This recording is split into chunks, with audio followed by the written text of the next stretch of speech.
Let me begin with a simple but dangerous question. What if the life you are living today is not the result of bad luck, but the result of laws you didn't even know were operating?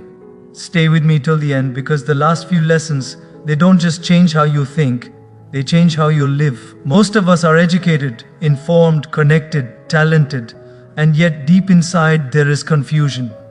We work hard but feel empty. We chase success but feel restless. We achieve things but don't feel fulfilled. And then we ask, why is life not working the way I planned? The truth is, life always works, but it works according to laws, not emotions. Just like gravity doesn't care about your intentions, life doesn't care about excuses. Today I want to share with you 7 life laws, not from textbooks, not from social media quotes, but from observation, reflection, and lived experience. If you understand them early, your life becomes graceful. If you ignore them, life becomes your teacher. And life's lessons are expensive, so let's begin this inner journey. Let us begin gently, because the first law is not dramatic, but it is decisive. If this one is ignored, the rest will not work. Most people want transformation, but they don't want observation. They want results, but they don't want reflection. They want life to change, but they don't want to look honestly at themselves. That is why awareness always comes before change. Think about it. If a person doesn't know they are lost, why would they ask for directions? If someone doesn't know they are sick, why would they seek treatment? Awareness is the moment when you stop running on autopilot and start watching your life. I once met a young professional who said, "I don't know why my life feels stuck. I work hard, I am sincere, I am doing everything right." So I asked him a simple question. When was the last time you observed your thoughts for one full day? He smiled awkwardly. Because most of us live unconsciously. We react instead of responding. We repeat patterns instead of questioning them. We blame situations instead of understanding our inner programming. Awareness is about judging yourself. It is about seeing yourself clearly, without filters, without excuses. Notice how you speak when things don't go your way. Notice how quickly you get irritated. Notice what you do when no one is watching. Notice what you scroll, what you consume, what you compare. Your life today is a reflection of what you have been unaware of yesterday.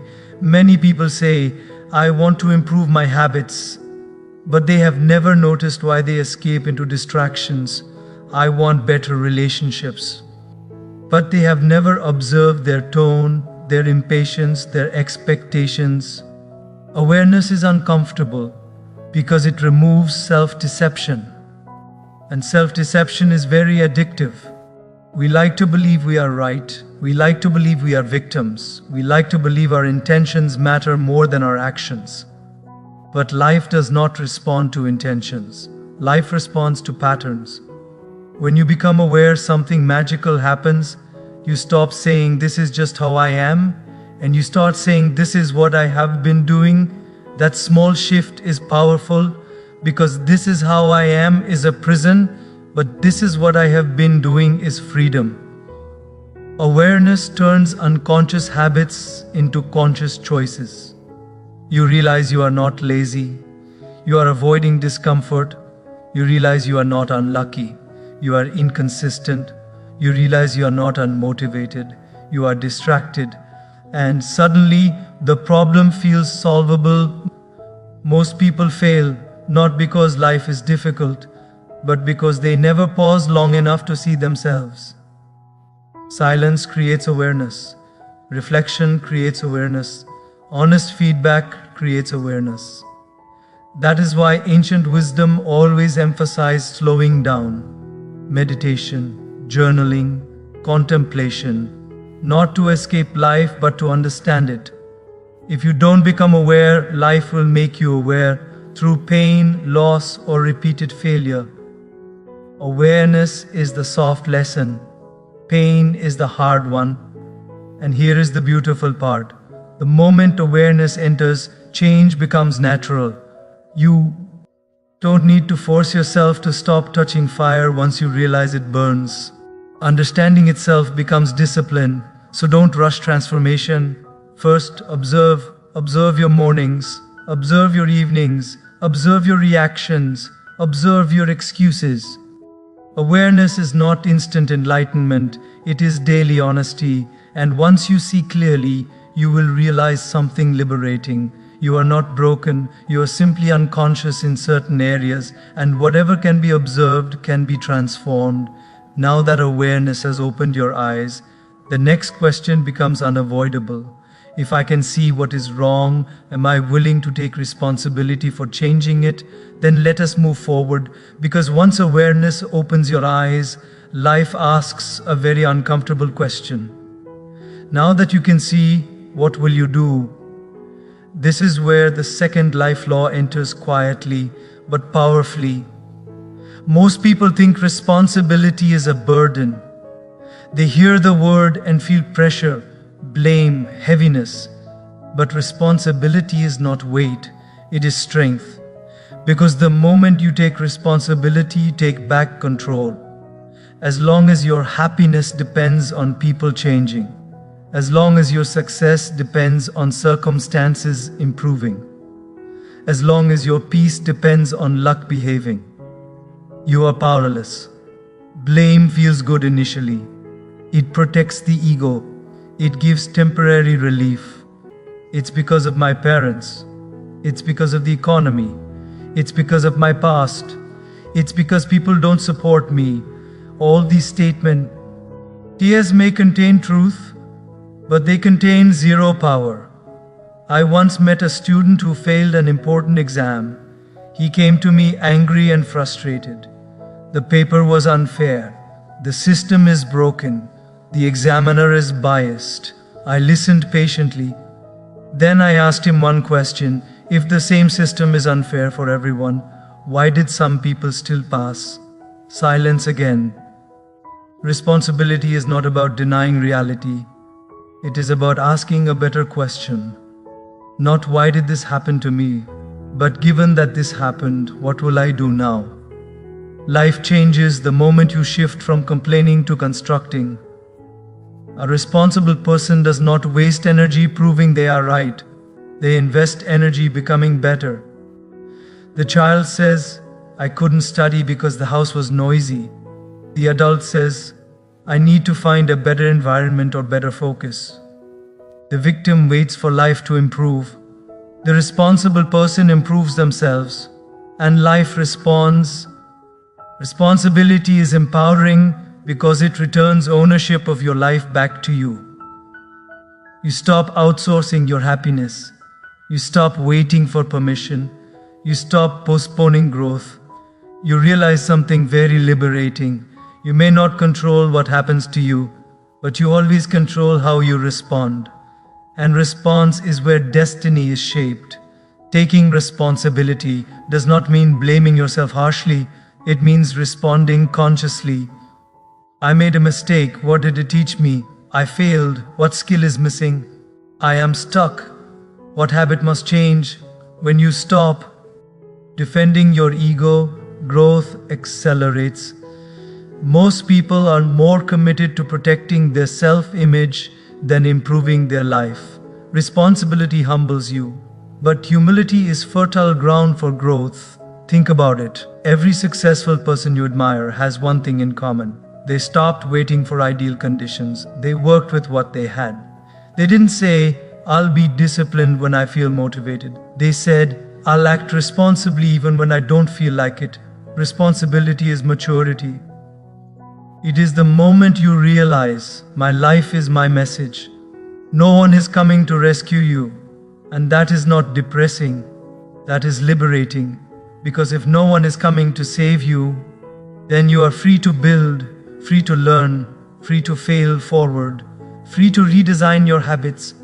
Responsibility does not make life easy, but it makes life possible. And here is a beautiful truth. Life supports those who take responsibility. When you take ownership, people trust you. Opportunities open, confidence grows, because responsibility builds inner authority. But responsibility without consistency becomes stress. Taking charge once is not enough. You must show up daily, which brings us naturally to the next law, the quiet force that turns responsibility into results, discipline, and that is where real transformation begins. Now we step into a law that most people admire from a distance, but very few are willing to practice daily. Because this law demands consistency even when emotions refuse to see. Operate. Discipline is often misunderstood. People think discipline means restriction, punishment, or control. But in reality, discipline is one of the deepest forms of self-love. Let me explain. When you truly love someone, you don't spoil them, you protect them. You don't say yes to everything they want, you say yes to what is good for them. Discipline is you doing that for your future self.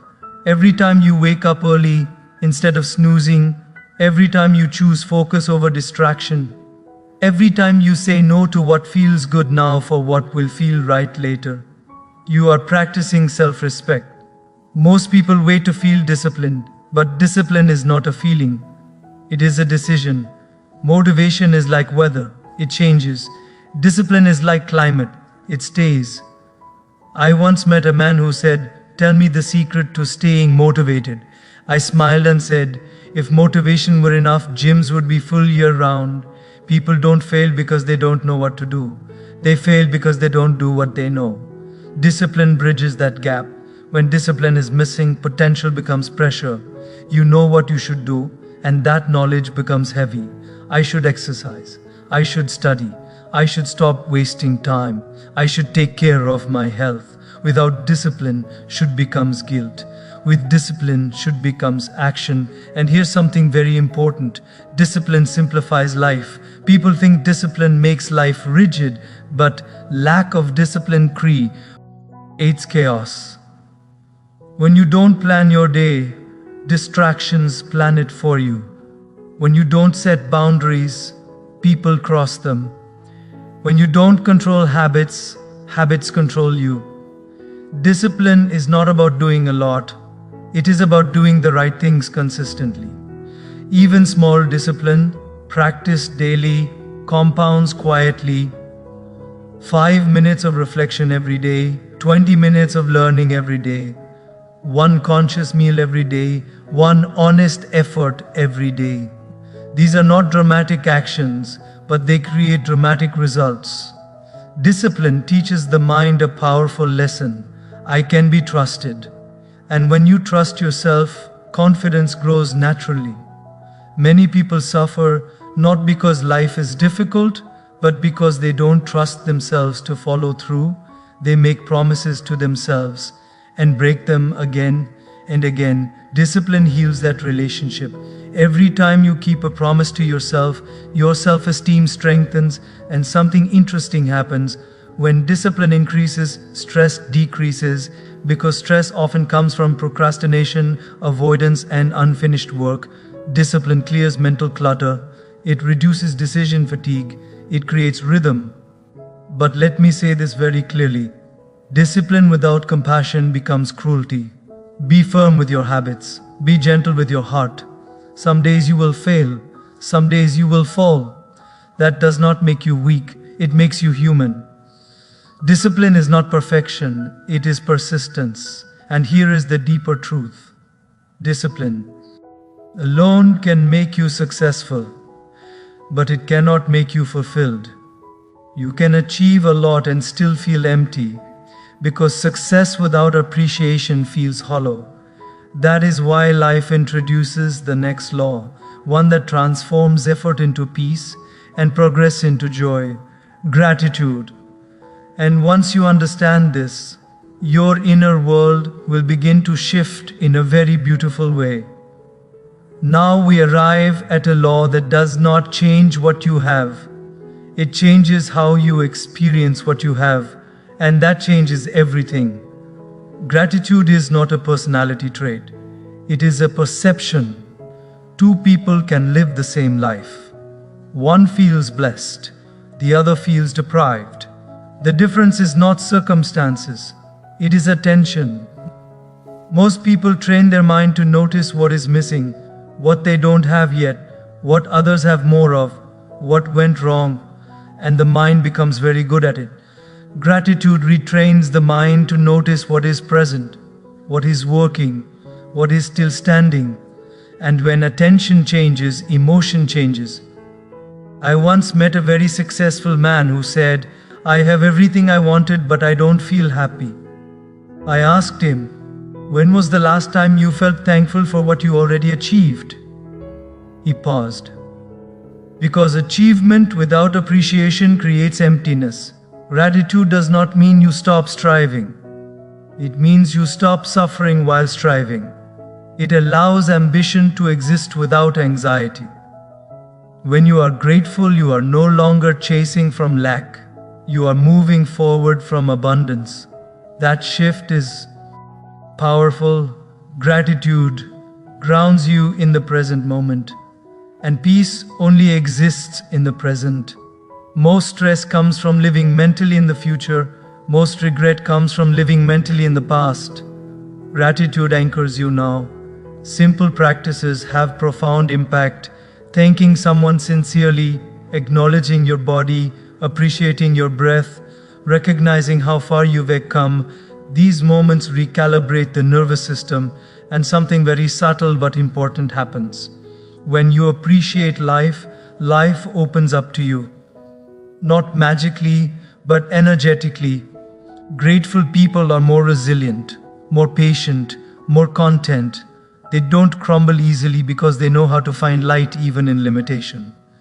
Gratitude also protects you from comparison, the silent thief of joy. When you are grateful, you stop measuring your life using someone else's ruler. You respect your timeline. You honor your journey. And here is a truth many people miss. Gratitude improves relationships. People don't leave because you don't have enough. They leave because they don't feel appreciated. When gratitude flows outward, connection deepens. But gratitude is not passive acceptance. You can be grateful and still grow. You can be thankful and still work harder. In fact, gratitude fuels growth. Because when you value what you have, you take better care of it. A grateful mind is not desperate, it is stable, and stability creates clarity. But let me tell you something important.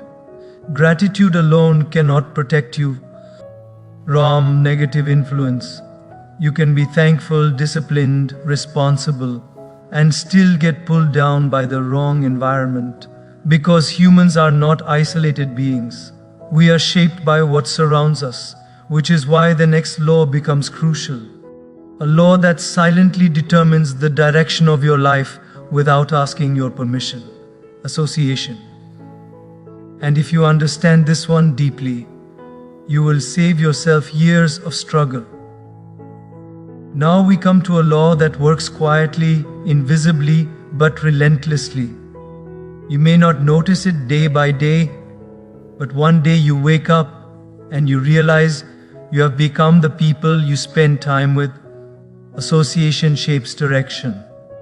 Human beings are highly impressionable, not because we are weak, but because we are wired to absorb. Language spreads, habits spread, attitudes spread. You don't need anyone to force you. Energy is enough. Sit with people who constantly complain, and slowly complaining feels normal. Sit with people who normalize excuses, and accountability starts feeling uncomfortable. Sit with people who grow, reflect, and evolve, and improvement becomes natural. I once met a young man who said, "I don't know why I've lost my ambition." I asked him, "Who do you spend most of your time with?" He listed names. Every single one of them was stuck, cynical, and disengaged from growth. Not bad people, just unconscious. Your environment does not shout, it whispers, and over time those whispers become beliefs.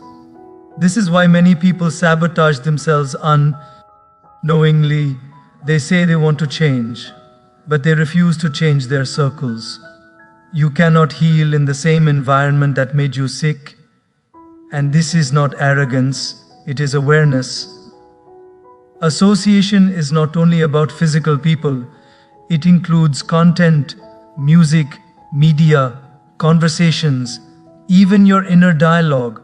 What you repeatedly consume becomes your mental diet. If your mind is constantly fed negativity, fear, and drama, clarity becomes difficult. Choose environments that stretch you, not drain you. Now, here is something very important. Association does not mean abandonment, it means boundaries. You don't have to reject people, but you must reject influence that pulls you away from who you are becoming. Sometimes growth requires distance, not because you are better, but because you are different, and that difference must be protected. Association also determines your standards. What is tolerated becomes normalized. What is normalized becomes repeated. If laziness is accepted, effort feels strange. If disrespect is normal, kindness feels weak. If mediocrity is common, excellence feels uncomfortable. That is why personal growth often feels lonely at first. You start questioning jokes you once laughed at. You start avoiding conversations that go nowhere. You start craving depth, and you wonder, why don't I fit in anymore? Because you're outgrowing .br, and that's not a loss .br, that's alignment. But here is the deeper layer. BR association alone cannot sustain you when life becomes painful. People can inspire you, but they cannot carry your suffering. When life hits hard, motivation fades and support feels limited. BER, what keeps you moving? This is where the next law enters. BR, the law that gives you strength when enthusiasm disappears, purpose. And without this law, even the right company cannot save you. BBR, because sooner or later you walk alone. And when that moment comes, purpose decides whether you rise, BR, or retreat. Now we enter a law that is not visible from the outside, BR, but it is felt most deeply when life becomes heavy. Purpose is not something you add to life, it is something you discover beneath distractions.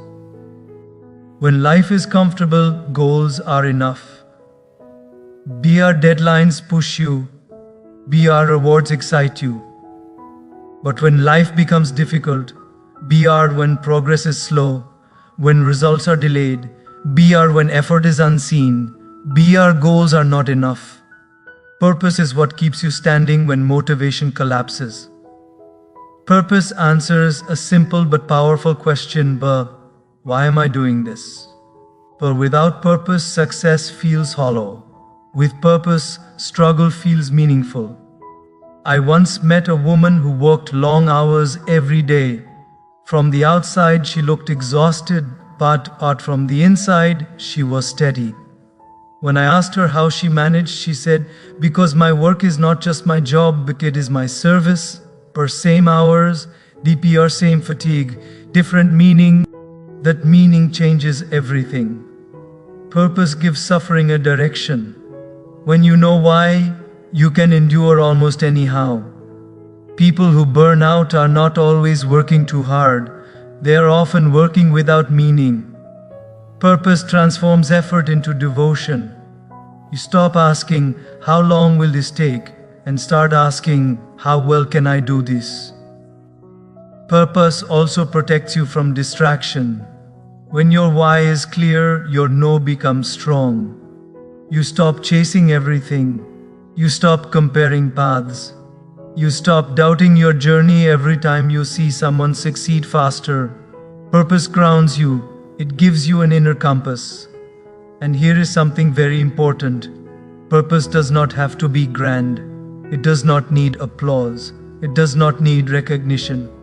Purpose can be as simple as, I want to grow consciously. I want to serve sincerely. I want to live with integrity. I want to make life better wherever I am. Small purpose lived daily is more powerful than grand purpose talked about endlessly. Purpose also creates resilience. When setbacks come, and they will, purpose reminds you why quitting is not an option. You may rest, you may slow down, but you don't give up.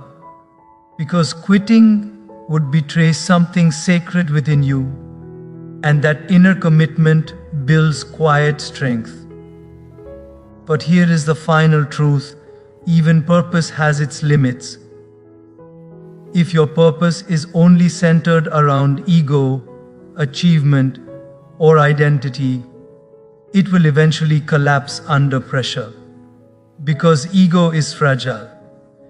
That is why the final law exists, the one that brings peace to effort, humility to success, and surrender to struggle, alignment with a higher principle.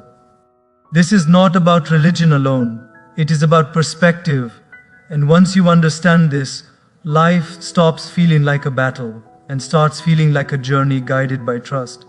This law is not loud, it does not demand attention, but without it, every achievement feels heavy, alignment with a higher principle. No matter how intelligent you are, no matter how disciplined, aware, responsible, or purposeful you become, if everything revolves only around you, pressure increases. Because the ego was never designed to carry the weight of life alone. We live in a culture that constantly says, do more, be more, prove more, and slowly, without realizing it, self-worth becomes performance-based. When things go well, confidence rises. When things go wrong, self-belief collapses. Alignment with a higher principle frees you from this emotional roller coaster. It reminds you, I am an instrument, not the controller. This does not make you passive, it makes you peaceful. When you align your actions with truth, values, service, or faith, your decisions become lighter. You still work hard, you still aim high, but you stop clinging, you give your best, and release the obsession with outcomes. This inner surrender reduces fear, because fear is born when we believe everything depends on us. Alignment teaches humility, not weakness, humility. You realize your role is effort. The result belongs to something larger. And here is the paradox. When ego relaxes, clarity sharpens. People think surrender means losing control. But surrender actually restores balance. It keeps success from inflating you. It keeps failure from breaking you. When things go your way, you remain grounded. When they don't, you remain steady. That steadiness is powerful. It gives you emotional resilience. Alignment also refines intention. You start asking, is this right? Not just, is this profitable? Does this help? Not just, does this impress? And slowly your life gains integrity. Integrity creates inner peace, and inner peace creates strength. The most fulfilled people are not those who win the most, but those who live in alignment with their conscience. This law also deepens gratitude. You stop seeing life as something you conquered. You start seeing it as something entrusted to you. And that changes how you treat people, how you handle power, how you carry success.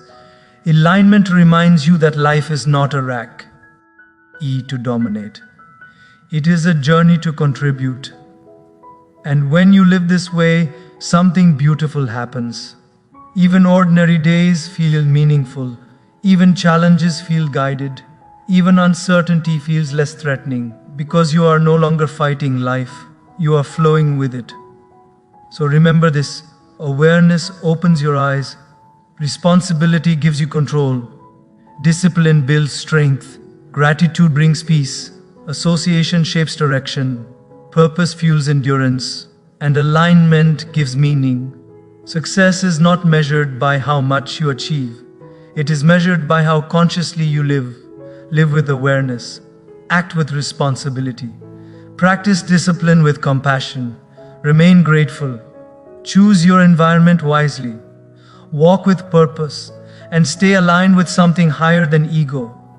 When you do that, life stops feeling like something you have to prove yourself in and starts feeling like something you are here to honor, and that is true success. Life is not asking you to be perfect. Life is asking you to be sincere. Do your duty with honesty. Put in your effort with humility.